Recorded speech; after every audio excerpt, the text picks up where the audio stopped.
vez más, Roger Andrés Hernández Jiménez, de parte de los laboratorios Laocos y Serio. Y para el curso del IOI de mareas, ahora les voy a estar hablando un poco sobre lo que son mareas extremas. Marea extrema. Bueno, una marea extrema es la elevación anormal del nivel de agua por sobre los niveles predichos de las mareas astronómicas. Entonces, tenemos las mareas astronómicas a plea y baja mar, es decir, marea alta y marea baja, que van a estar mediadas por los astros, es decir, por aquel juego entre Sol, Luna, Tierra y cómo se mueve la Luna a lo largo de la Tierra, alrededor de la Tierra, perdón, y cómo la Tierra rota alrededor del Sol y esto genera las mareas.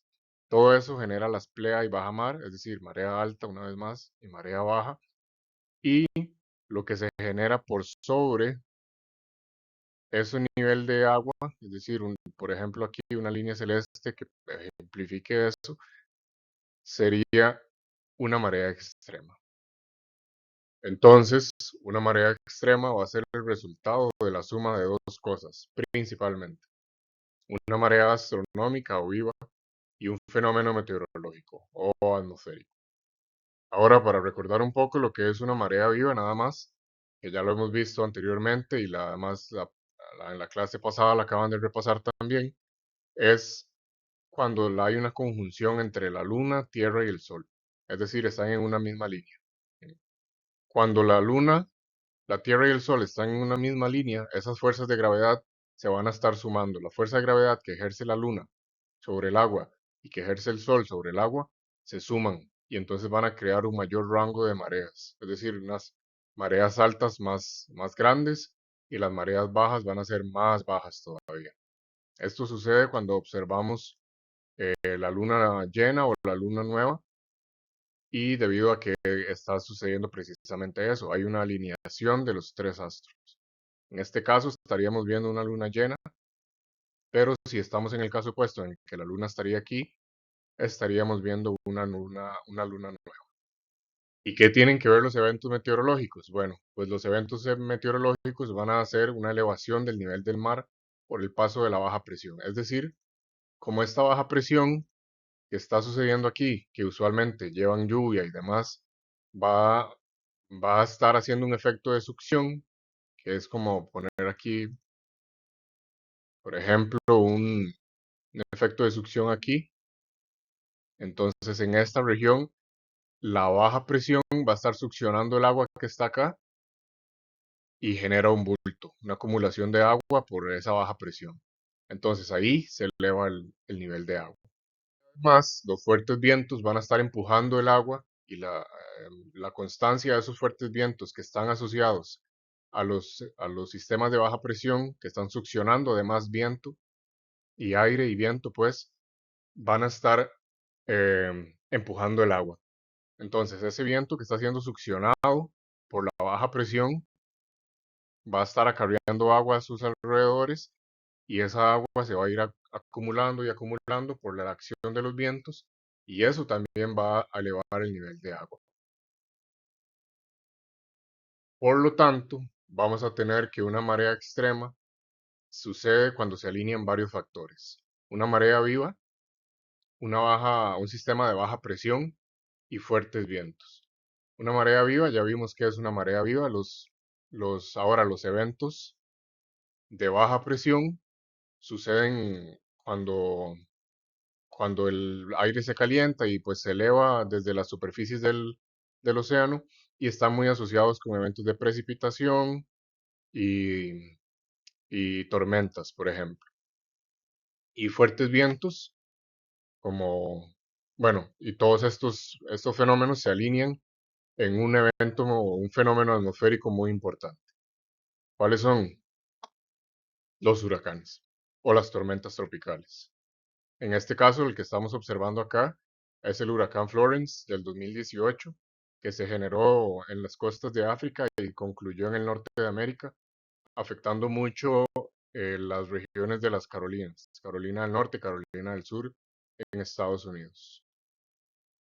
Los que podemos ir aclarando entonces desde ya son Storm Surge, Storm Waves y Storm Tide.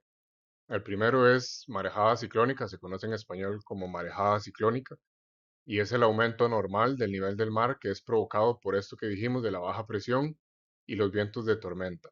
Es por entonces por aquello de que la baja presión va a succionar el agua, va a generar un bulto de agua y encima tenemos los vientos soplando sobre esos niveles de agua que acumulan el agua y generan una subida en el nivel de agua. Después están los storm waves o las olas de tormenta, el oleaje de tormenta, que sucede cuando hay un juego ahí de viento en los inmediateces de, del agua y entonces se forman las olas. La formación de olas la van a ver en otro tema, entonces no profundizo mucho. Y además está la marea de tormenta, el storm tide.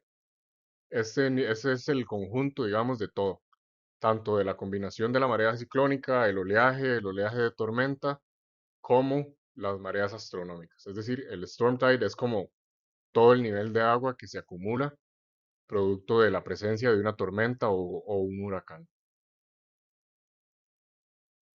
Modular los storm surge o las marejadas ciclónicas. El primero con el que nos topamos es la intensidad de la tormenta. Si una tormenta es muy fuerte, va a tener un mayor impacto, básicamente. Entonces, bueno, cabe aclarar que muchos de los diagramas que vamos a estar observando son tomados de la NOAA y del NHC, que es de la NOAA. El primer diagrama que observamos aquí es entonces es un modelo de una tormenta de grado 2 y contrastado con el mismo modelo, pero con el paso de una tormenta de intensidad 3. Entonces, podemos observar muy claramente que la tormenta de grado 2 va a tener un menor impacto que la tormenta de grado 3 y en el segundo escenario pues vamos a tener unas mayores inundaciones a lo largo de toda la costa. Esto es Florida, el puro sur de la península, digamos, de Florida. El segundo factor con el que nos topamos es la velocidad del desplazamiento de la tormenta. Es quizás puede ser un poco contradictorio porque uno pensaría que una tormenta que es más rápida tiene más efectos de inundación, pero es justo lo contrario. Aquí tenemos una tormenta que va rápido y pasa rápido por la zona. Esto es en Luisiana, igual es un modelo, y esto es una tormenta que va lento. Entonces, la tormenta que va lento tiene mayor potencial de inundación. ¿Por qué? Sencillo, porque la tormenta que va lento va a permanecer más tiempo en la región, va a tener una mayor influencia de sus vientos y los vientos van a estar empujando más agua durante más tiempo. Entonces vamos a tener una mayor inundación. Y aquí observamos cómo estas regiones más al norte van a verse más afectadas que en el escenario en el que la tormenta es más rápida. Es el tamaño de la tormenta. Entonces vamos a ver que tormentas más grandes, esto es bastante sencillo, tormentas más grandes van a tener una mayor influencia que tormentas más pequeñas. Entonces vemos una tormenta con radio pequeño que genera igual una marejada ciclónica, pero una tormenta que tiene un mayor radio va a generar una mayor marejada ciclónica, provocando entonces una mayor afectación en, en pueblos o en regiones más grandes. Un factor que modula la marejada ciclónica es el ángulo de acercamiento de la tormenta o del huracán, y es que aquellos que son más perpendiculares a la costa van a tener una mayor afectación y van a generar una mayor marejada que aquellos que son más paralelos a la costa. Entonces aquí estamos observando, esta región es Nueva York, New Jersey, lo que se observa por acá es el río Hudson y estamos observando cómo la, la tormenta simulada que viaja más perpendicular a la costa estaría afectando mucho más e inundando mucho más las costas de estas regiones, en comparación con una que tiene una direccionalidad pues más oblicua, más paralela a la costa, aproximadamente. Otro factor es el ancho e inclinación de la pendiente de costa. Entonces aquí lo que vamos a ver es que aquellas costas que tienen una mayor inclinación, es decir, tienen una pendiente más pronunciada, van a impedir un poco más el flujo del agua y ese flujo de agua entonces va a tener más dificultades, mayores dificultades para acceder a zonas de vivienda o a ciudades y demás. En contraste con una costa que no tiene pendiente pronunciada, que es más plana, va a tener menos, o el agua va a tener más facilidad para entrar hacia a tierra. Características de la costa también van a influir en cómo se inundan las regiones, es decir, cómo impactan las, las tormentas, las diferentes regiones. Y aquí lo que estamos viendo es la costa de Carolina del Norte, que tiene una barrera de islas básicamente. Y esa barrera de islas u otras cosas como esta concavidad en esa misma costa va a generar un tipo de protección. Y ese tipo de protección lo que va a facilitar es que, o va a impedir más bien, que la tormenta avance con facilidad. Las ciclónicas y las mareas extremas tienen muchos impactos y consecuencias. Uno de los más claros y los más directos son las inundaciones costeras. Uno de esos impactos es la erosión y esto sucede debido a que, bueno, primero la fuerza de la marea es muy grande, entonces va a generar corrientes que van a lavar sedimentos y van a generar erosión, va a perderse sedimento y esto va a generar pues problemas a largo plazo. Otro es el daño a esta infraestructura y esto es muy claro debido a que las inundaciones son, según se dice, son como el principal problema de las huracanes o las tormentas tropicales, más allá de los vientos. Esto que se está viendo acá es el- las repercusiones del paso de la supertormenta Sandy en el 2012 y cómo, bueno, afectó muchísima infraestructura, generó inundaciones y marejadas de tormenta muy, muy altas. Tareas extremas es la contaminación y es que las inundaciones que suceden con mucha frecuencia puede arrastrar productos químicos tóxicos, puede arrastrar basura, aguas residuales y esto va a contaminar mucho el medio ambiente, los medios ambientes y los ecosistemas marinos. Esto que estamos observando acá es el ejemplo de los daños causados por el huracán Irma en Florida en el 2017. Las mareas extremas además pueden tener impactos sobre ecosistemas y es que no solo van a generar inundaciones y van a generar contaminación, también pueden generar más bien el caso contrario en el que vamos a tener eh, sequía porque el agua que se está llevando la tormenta va a dejar otros lugares más secos y esto puede provocar eh, bueno, que animales se encallen, que pierdan su ecosistema, se vea afectado y, y pues inclusive la muerte, la mortalidad de diferentes especies marinas. Por otro lado, tenemos el cambio climático. ¿Cómo podrían las condiciones de cambio climático aseverar estas condiciones, aseverar pues estos fenómenos? Bueno, para eso tenemos una explicación de cómo funcionan los huracanes o las tormentas en general. Primero necesitamos un océano caliente. Luego necesitamos la convergencia de vientos. Esa convergencia de vientos va a estar ocasionando que el agua de la superficie del océano se caliente y luego se eleve porque se evapora y se condensa en la superficie, en la altura de la atmósfera. Eso va a ir generando y creando un sistema de baja presión. Ese sistema de baja presión va entonces a succionar vientos, los va a elevar y va a generar una tormenta. Esta tormenta se va a ver aseverada en condiciones de cambio climático porque tenemos que se alinean varios factores.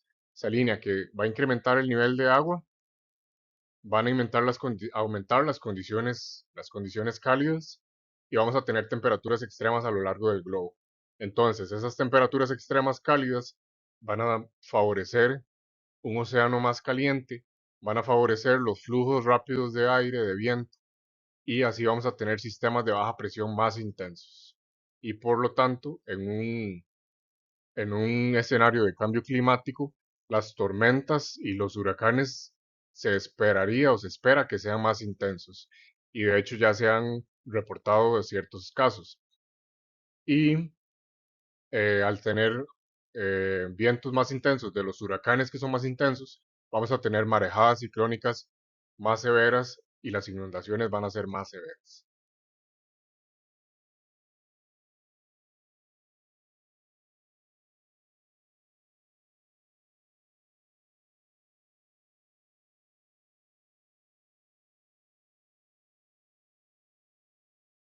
Ahora vamos a ver ejemplos históricos de huracanes y tormentas. Primero tenemos el huracán Katrina, que fue en Estados Unidos en el 2005. Luego tenemos el tifón. Bueno, aquí cabe aclarar que un tifón o un typhoon es lo mismo que un huracán, simplemente son formas diferentes de decirle dependiendo de la región. En este caso, bueno, tenemos el tifón Haiyan en las Filipinas, 2013, ciclón Bola, Bangladesh, 1970, la supertormenta Sandy, el 2012, y más recientemente el huracán Ian. Los invito a que vayan a leer un poco de esto, no vamos a profundizar tanto porque no da tiempo, pero todos estos están asociados y son muy reconocidos como históricos por la destrucción que han dejado las marejadas ciclónicas. En nuestro caso, el huracán Otto. El huracán Otto fue muy problemático porque tuvo una trayectoria inesperada en general en el comportamiento. Recuerden que, según efecto Coriolis, las cosas bueno, los grandes fluidos en el hemisferio norte tienen una desviación hacia la derecha. En este caso eso no se cumplió, sino que tuvo una trayectoria casi que rectilínea después de hacer movimientos extraños aquí en el Caribe. Y bueno, tuvo grandes afectaciones, todas las regiones del norte de Costa Rica y gran parte en Nicaragua tuvieron serias afectaciones. Vamos a analizar un poco el caso del huracán Ian, que sucedió en el 2022 y se generó, como muchos de nuestros huracanes, en el Mar Caribe. Recordemos que el Mar Caribe es como si fuese una piscina o un sistema gigante de agua estancada. ¿Qué pasa con el agua estancada? Bueno, se calienta muy fácilmente. Y lo que ocupábamos para generar huracanes era una superficie caliente de agua. Entonces, por eso es que suceden muchos huracanes en esta región. Y lo que tenemos acá es la trayectoria del huracán. El huracán Ian inicia acá, se va desarrollando como tormenta tropical, se desarrolla ya como huracán hacia Cuba y un huracán mayor cuando sale de Cuba y entra a Florida y muere cerca de las Carolinas. El, el huracán Ian esta es la curva de vientos del huracán Ian, alcanzó 140 nudos de velocidad, que eso equivale a 259 kilómetros por hora. Y entonces lo que tenemos que imaginarnos nosotros en nuestro escenario es que esos vientos equivalen a una, una pared de viento que está empujando por sobre la superficie del mar, acumulando olas y acumulando agua, generando una marejada de tormenta muy intensa en este caso. Y encima tenemos que un sistema de baja presión muy pronunciado, que fue por debajo de los 940 milibares. Eso también ocasionó entonces que se produjera aquel bulto de agua del que hablábamos por el sistema de baja presión, porque acumula el agua. Y entonces, además del viento, tenemos el sistema de baja presión que hace un bulto de agua y la marejada ciclónica es mucho más pronunciada. El huracán Ian generó una alerta de marejada de tormenta a lo largo de gran parte de la costa este de Estados Unidos. Podemos observar cómo se vio muy afectado Florida, especialmente en esta región, que tuvieron una marejada de hasta 5 metros de altura. Y esa marejada se mide por sobre la marea alta, es decir, por sobre el nivel de marea alta, que ya era alto, se tuvieron 5 metros más de agua inundando toda esta región. Entonces, toda esa región se inundó por debajo de 5 metros de agua. Además tenemos eh, 2 metros de altura, 3 metros de altura y hasta un poquito menos aquí en las Carolinas. Pero bueno, toda la costa este de Estados Unidos se vio afectada. Y bueno, eso es lo que se observó en Georgetown, en Carolina del Sur. Eh, pero sí, fue un gran desastre. Y para grandes desastres se ocupa una buena gestión de los mismos. Por lo tanto, atender los pronósticos de marejadas ciclónicas, se necesita y es fundamental emitir alertas tempranas, planificar evacuaciones y proteger infraestructuras. Por dicha, todo esto se puede conocer con anticipación, se generan alertas y se generan pronósticos de cómo va a verse afectado el nivel de agua para poder hacer evacuaciones y poder atender las necesidades, los requerimientos de los diferentes pueblos. Ahora, ¿qué estructuras sirven para proteger? Tenemos los diques, que, por ejemplo, si ven este tipo de estructuras en la playa, lo muy más probable es que esté defendiendo en contra de marea, en contra de crecidas de marea y de oleaje, como por ejemplo también el Ike Dike, que sería una estructura que cuando esté completada es un proyecto pues que estaría protegiendo la bahía de Galveston en Texas, Estados Unidos, y es un proyecto que lo que busca es modular el flujo de las mareas, o sea, lo estaría regulando, sería un sistema controlado. Y más importante, al menos para mí, los sistemas naturales, como por ejemplo los manglares. Manglares también tenemos los marismas, que son básicamente humedales de agua salada y la forma en la que protegen estos ecosistemas es extendiendo una región con una pendiente medianamente pronunciada y vegetación que va a incrementar la rugosidad y bajar eh, produciendo pues fricción y bajar entonces las velocidades del- de las marejadas. Manglares, por su parte, lo que estarían haciendo es protegiendo de una manera bastante amplia los diferentes, las comunidades que se ubican por detrás de la pared de manglar. ¿Cómo ayudan? Bueno, ayudan a reducir hasta 50 centímetros por kilómetro de la marejada de tormenta. Esto es el 50 centímetros, el valor 50 es tomado de una simulación, pero en cuanto a mediciones que se han hecho utilizando mareógrafos, utilizando sensores de presión, entre otros, se han llegado a medir hasta una reducción del 20 centímetros más o menos por kilómetro de la marejada. Además, incrementan el coeficiente de rugosidad. Se han llegado a medir coeficientes de Manning de 0.15, que es bastante alto. Eso es el equivalente a un bosque muy denso. Por otro lado, también permiten reducir lo que se llama en inglés short wind waves, que son olas de, de bajo alcance del viento. Y el viento es reducido hasta un 85% por el manglar, lo que permite la reducción de entre un 75 y un 100% de las olas generadas por vientos de baja escala.